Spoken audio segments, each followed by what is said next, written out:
Salut, moi c'est Guillaume, ton hôte. Je suis gay et j'ai été très longtemps sexuellement bloqué. Ce podcast, c'est comme un guide. Chaque épisode t'aide à sortir du non-dit, à entendre tes désirs et donne des conseils pratiques pour ta vie sexuelle ou amoureuse. J'essaie de vivre de ce podcast, alors si tu aimes mon contenu, fais un don.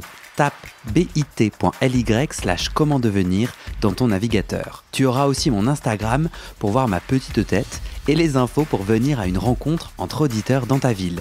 Allez, place à ton épisode, bonne écoute. Coucou toi, mon cher auditeur et mes rares auditrices.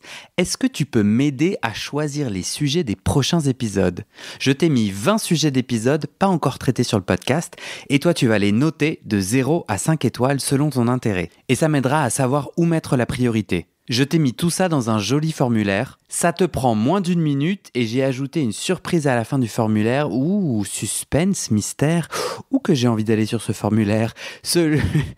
Le lien est sur le site du podcast. Tu tapes bit.ly/comment devenir, mais à ce moment-là, tu le sais déjà. BIT, c'est B comme bit, pas P comme pastèque. Tu as quelques jours pour voter. Ensuite, je ferme le formulaire. C'est maintenant ou jamais. Place à ton épisode. Allô ? Ouais, là tu m'entends très bien ? Ouais, là je t'entends. Écoute, on va finir comme ça. Je t'enregistre via WhatsApp. La qualité sonore est un peu moins bonne, mais ça va le faire pour finir notre entretien. Ça te va, toi ? Tu m'entends bien ? Ouais, je t'entends bien. Super. Pour terminer, j'avais envie de te demander où est-ce que t'en étais. Toi, alors tout à l'heure tu disais, il y a 2 ans j'ai décidé de partir du Cameroun. Pourquoi tu as pris cette décision et où est-ce que t'en es ?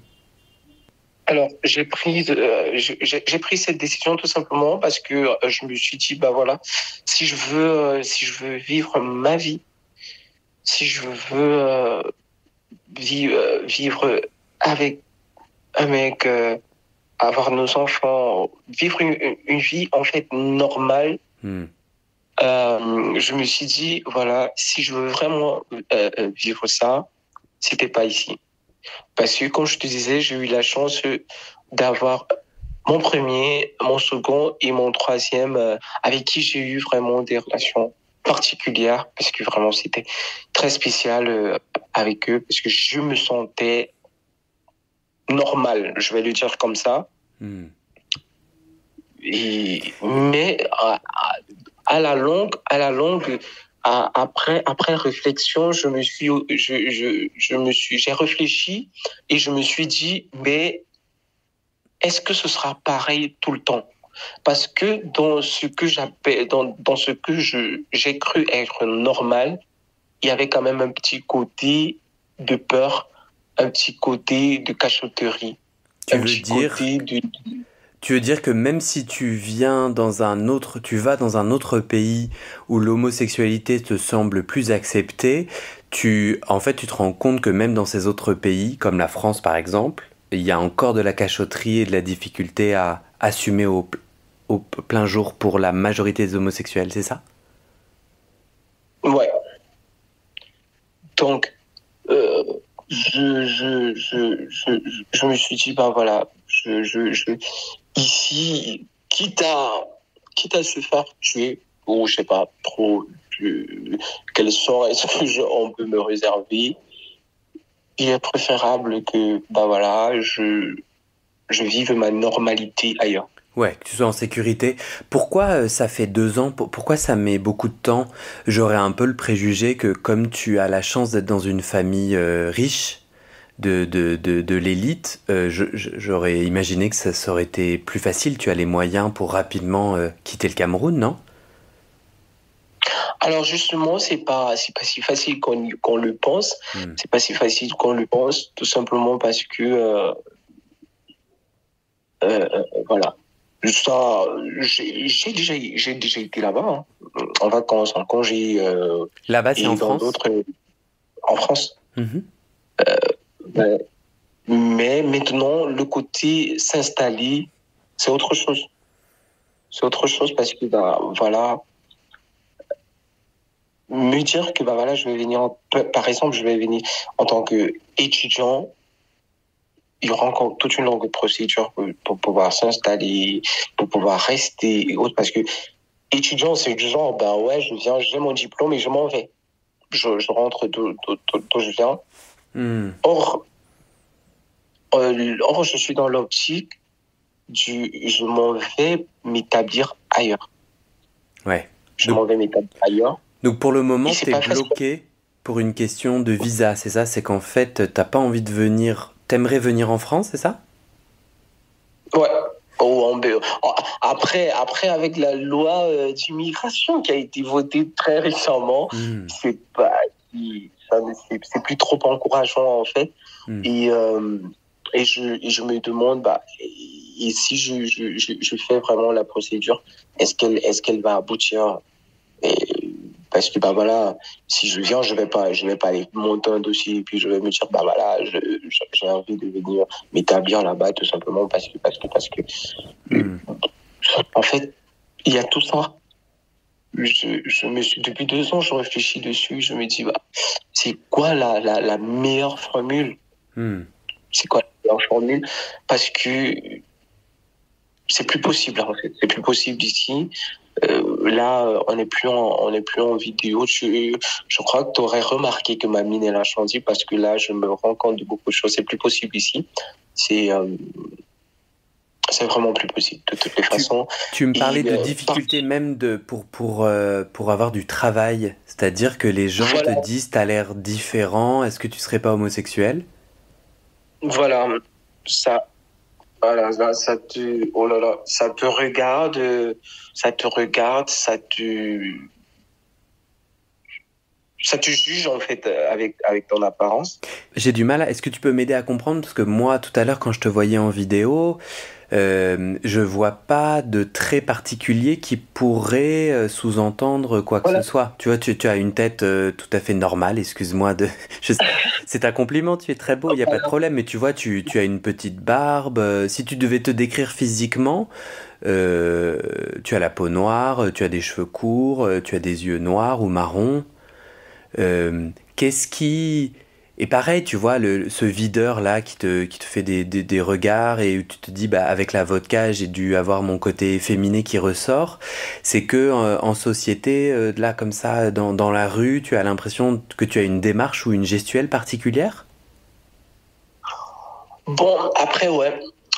Il faut savoir, je suis super narcissique déjà, parce que je me sais beau.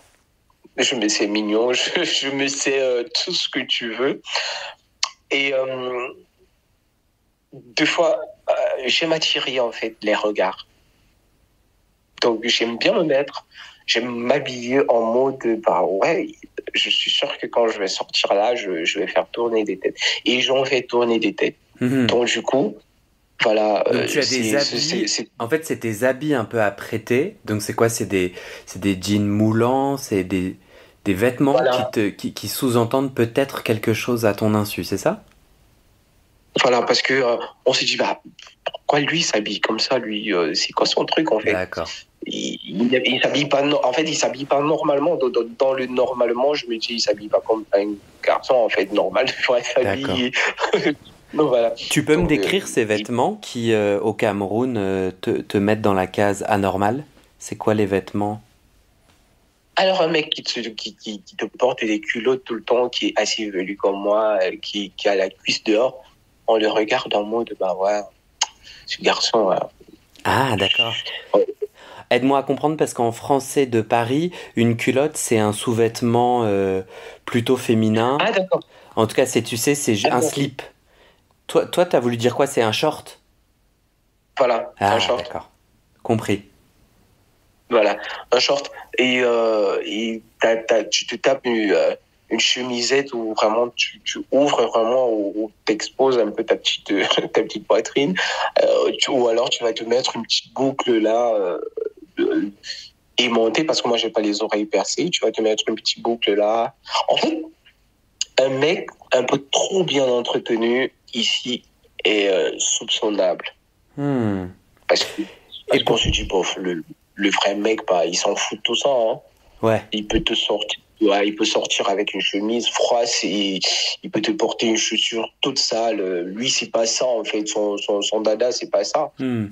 Et, Pourquoi prendre ce risque-là? Parce qu'en fait, quand tu t'habilles comme ça et cela te démarque, en fait, ça met ta vie en danger. Parce que tu as dit tout au long de ton témoignage la chasse à l'homme et les violences. Tu m'as dit que tes parents, il y a 3 ans, ont été témoins d'un passage à tabac d'un homosexuel ouais, qui a été tabassé à coups de pelle et ça les a beaucoup frappés et ça fait partie aussi de leur envie de te mettre en sécurité. Euh, comment t'expliques le fait que tu décides de continuer à porter tes jolis shorts, tes belles chemises échancrées?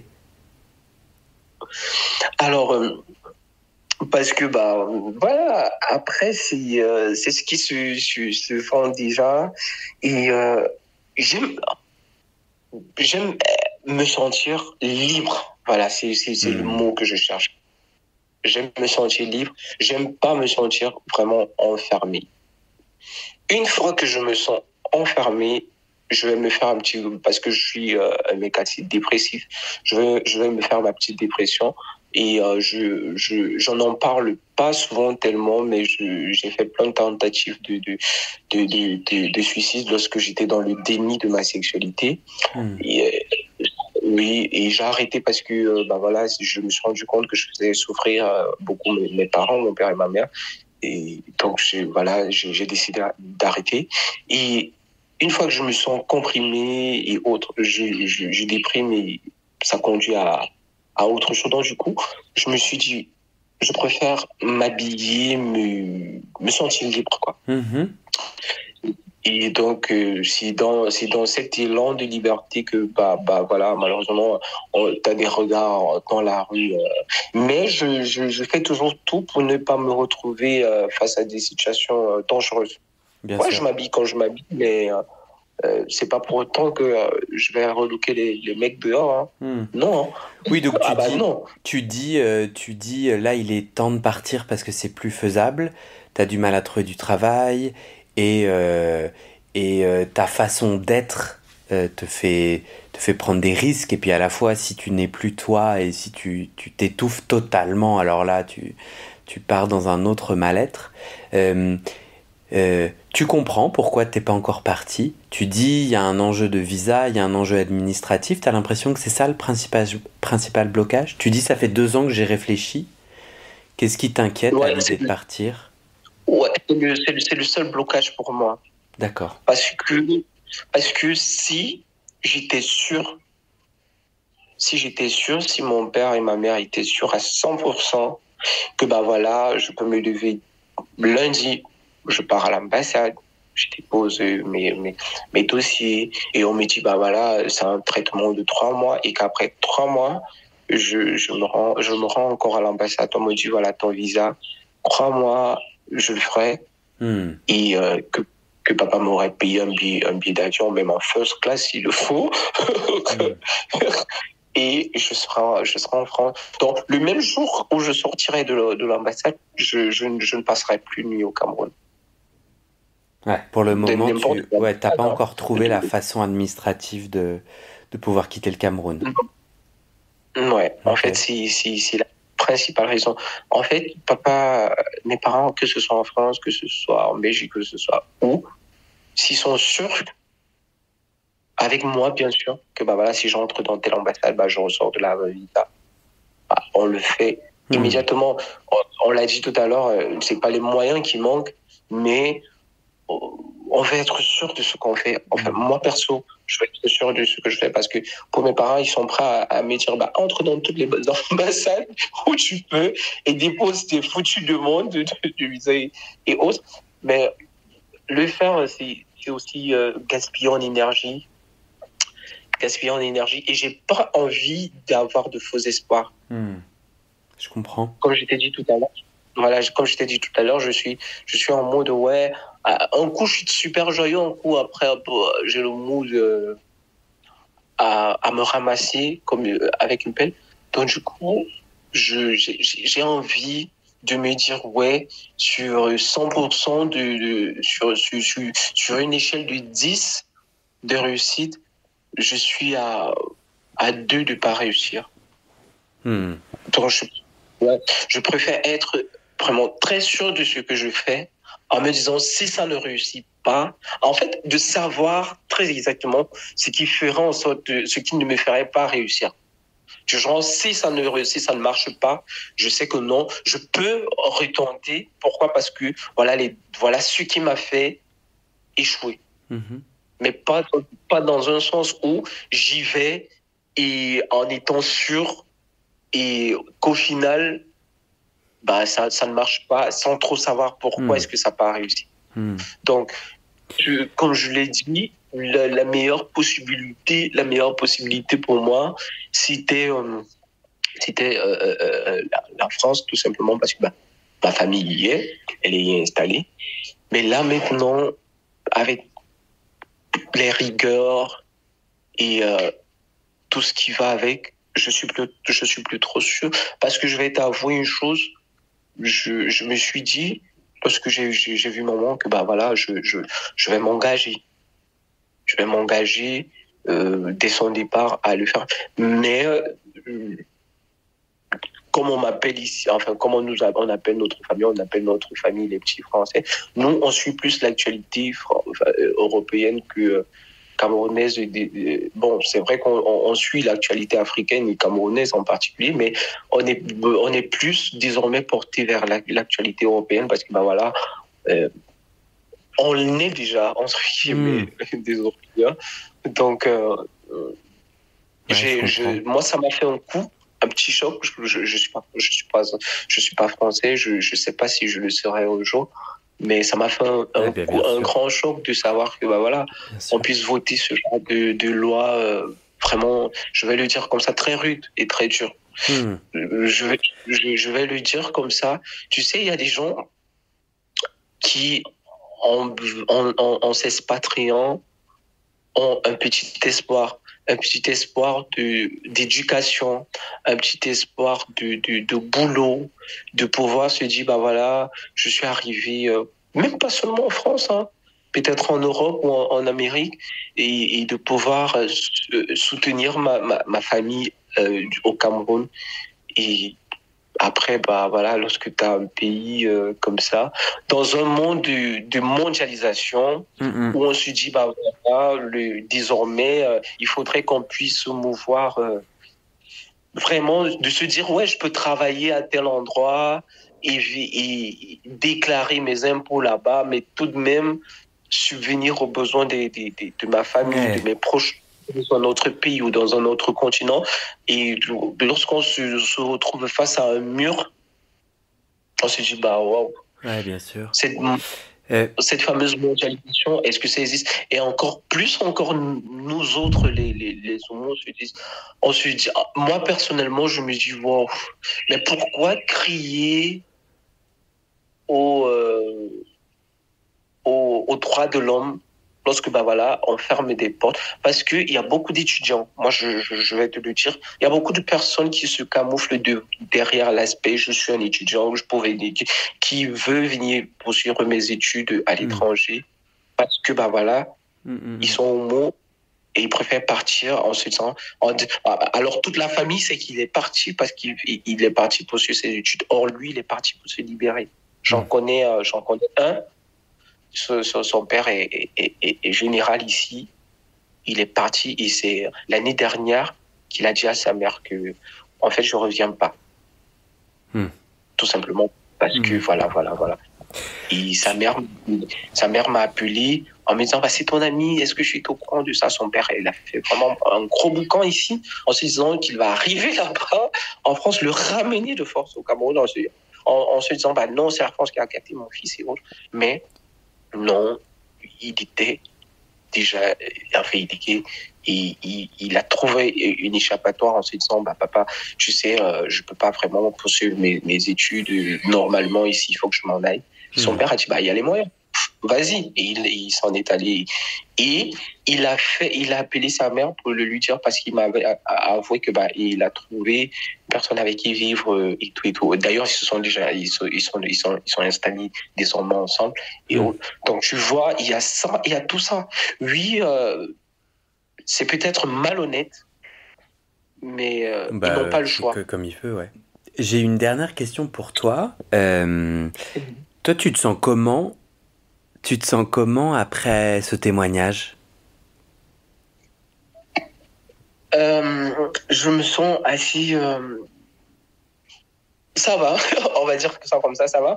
Mais comme je t'ai dit, je crois que je te le dis quand même depuis le début, et tout, je me demande quel impact ça aura sur les autres. Est-ce que tu veux mettre une adresse email? Tu me la donneras et je la mettrai dans le descriptif de l'épisode pour que les gens puissent t'envoyer des emails s'ils avaient envie. Est-ce que tu aimerais être en contact? Tu peux inventer un email, hein. D'accord. Dans ce cas-là, ouais, pourquoi? En fait, j'aimerais bien savoir ce que ça a fait aux autres, l'impact que ça a eu sur les autres. Est-ce que tu as des gens qui t'écoutent, qui ont été des Camerounais, voilà, qui ont été au Cameroun et qui désormais sont à l'étranger, qui t'écoutent et qui vivent bien leur sexualité? Ou alors est-ce que tu as des Européens, ouais, qui se demandaient comment est-ce qu'ils font dans les pays où c'est pas autorisé. Et ce que je te propose, c'est tu me donnes une email que je mettrai dans le descriptif de cet épisode. Et si moi je reçois des messages, parce que sur le Discord, tu sais, c'est un espace en ligne, une sorte de forum où les gens partagent des messages. Donc toi, tu peux t'y connecter ou je te passerai les messages. Et idem, si on m'envoie sur mon WhatsApp des retours, je te les partagerai. Mais en tout cas, un grand merci, hein. Merci d'avoir pris ce temps. Je suis content que la technique nous ait pas éloignés, qu'on ait réussi à avoir un long échange. Et peut-être à bientôt. On reste en contact si tu le souhaites. Bah, moi, j'ai pas de souci, hein. On peut rester en contact et je vais t'avouer que j'ai changé d'opérateur Wi-Fi tout simplement à cause de ça. Maman, elle était en mode pourquoi tu dépenses de l'argent pour ça? On a ce qu'on a, on fait avec, hein. Tu sais, au Cameroun, c'est pas comme en France où le Wi-Fi il est bien partout. Tu verras quand tu vas arriver là-bas. C'est elle qui me disait. Après, moi, je lui ai dit non, hein, tu sais, il faut vraiment que le Wi-Fi soit parfait parce que moi j'utilise beaucoup les réseaux sociaux et autres. En fait, elle, jusqu'à présent, elle ne sait pas trop pourquoi je l'ai fait parce que voilà, je veux pas aussi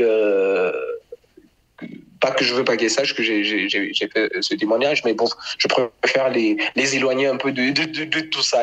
Ils en ont déjà. Bien sûr. Ils en ont déjà assez vu avec moi en mode on a un enfant carrément, donc voilà.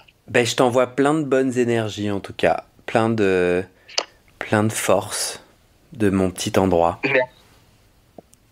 Merci, ça me fait vraiment beaucoup plaisir d'avoir fait ça. Et du coup, je me sens un peu en mode waouh, je suis un grand homme là. Je viens de faire un témoignage dans un podcast, mais non, ça m'a fait plaisir et ça me fait plaisir de l'avoir fait.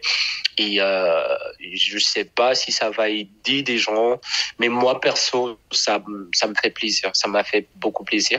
Et t'es une belle personne. T'es une belle personne. J'avais des appréhensions la première fois que j'ai écrit. Je me suis dit, qui est-ce que je vais tomber, mon Dieu. Mais t'es une belle personne. C'est gentil. Et voilà. Merci. T'es une belle personne. Merci à toi. Voilà. Merci. Salut. À très vite. Bye bye. Salut.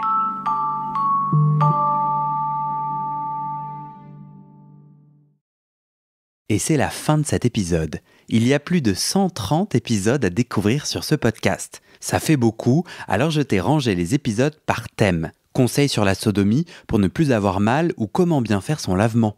Le BDSM, la bisexualité, couple ouvert ou exclusif, le racisme, le polyamour, etc. etc. C'est génial et c'est sur le site du podcast. Tu tapes bit.ly/comment devenir dans ton navigateur. Ah, une dernière chose, ne t'en va pas, si tu aimes mon contenu et que tu veux que ça continue mais tu ne peux pas devenir un des 400 en me soutenant financièrement, tu peux m'aider en quelques clics. Écoute bien, il te suffit de cliquer sur s'abonner ou suivre sur la page du podcast dans ton app d'écoute et de mettre 5 étoiles. Ces petits clics qui te prennent 5 secondes, ça fait vraiment une grosse différence pour le futur du podcast. L'algorithme se met à pousser automatiquement le podcast à plus de gens. Ça me permet alors de trouver les prochains témoignages et des potentiels futurs donateurs, donatrices. Et j'ai pas beaucoup de temps pour arriver à l'équilibre financier. Tant que j'ai pas trouvé 400 personnes qui donnent chaque mois, je dois utiliser mes économies et ça ne va pas pouvoir durer. D'ailleurs, pour devenir un ou une des 400 et faire un don pour que le podcast continue, va sur le site du podcast. C'est toujours le même lien, bit.ly/comment devenir. Merci pour ton aide et à très bientôt dans tes oreilles.